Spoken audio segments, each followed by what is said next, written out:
কিন্তু ওই মসজিদে ছাগল চলতেছে, কুকুর চলতেছে, হাঁস পক্ষী চলে বেড়াচ্ছে, আজান হয় না, নামাজ হয় না ঠিক মতো। এখন মসজিদ নির্মাণ করা হয়েছে যেমন, অনুরূপভাবে মসজিদ হেফাজত করার দায়িত্ব যারা নির্মাণ করেছে তাদের। এই প্রজন্ম মসজিদ যেরকম হেফাজত করবে, পরবর্তী প্রজন্ম কিন্তু ঠিক এইভাবে এই মসজিদের হেফাজত করবে। এই জন্যেই আমাদের সাবধান থাকতে হবে, যে জিনিস যত দামি তা কস্টলি একেবারে অদামি হয়ে যায়।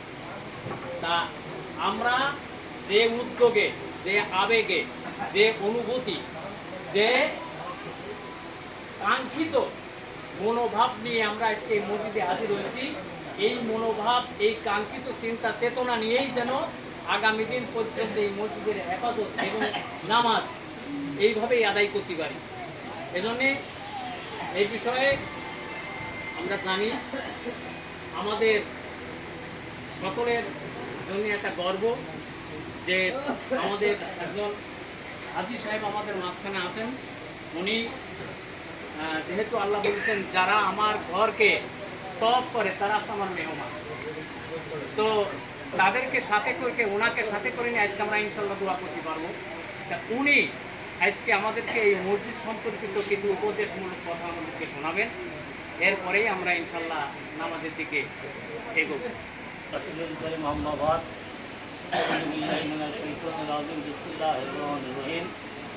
আজকে পশ্চিমপাড়া মসজিদের শুভ উদ্বোধনী প্রথম জুম্মা উপস্থিত মুসল্লি একরাম সকলের প্রতি আমার সালাম, আসসালামু আলাইকুম ওয়া রাহমাতুল্লাহ। আমাদের খুশির খবর, মসজিদ হয়েছে পবিত্র জায়গা।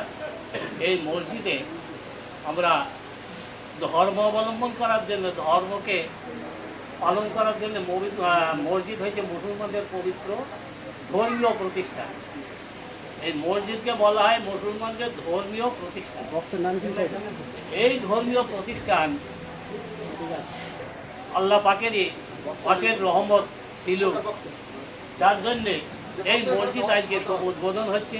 ইতিপূর্বে অনেক আমার ইমাম সাহেব মসজিদ কীভাবে হয়, কেন হইল, আল্লাহ কী হুকুম ছিল, সমস্ত কিছুই আপনারা শুনলেন এবং এই মসজিদ সম্বন্ধে আরও কিছু বক্তব্য শুনলেন। আমার বক্তব্যটা হচ্ছে এইরকম, একটু ভিন্ন মতো। আল্লাহ পাক মানুষ মরে যাওয়ার পরে 5টা দিক দিয়ে মানুষের কবর থেকে সব পেতে থাকে, 5টা দিক দিয়ে সব পেতে থাকে, যদিও সে কবরে থাকে মরে যাওয়ার পর।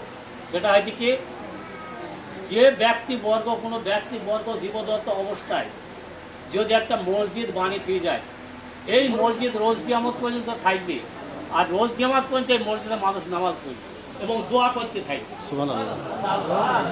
একটা মাদ্রাসা যদি কেউ জীবদত্ত অবস্থায় বানিয়ে থেকে যায়, সেই মাদ্রাসায় একজন হাফেজ, কারি, মৌলানা, তারা ওই মাদ্রাসায় থেকে শিক্ষা লাভ করে দেশ বিদেশ সকল জায়গায় ইসলামের কথা ছড়ায়, ইসলামের কথা মানুষকে শোনায়।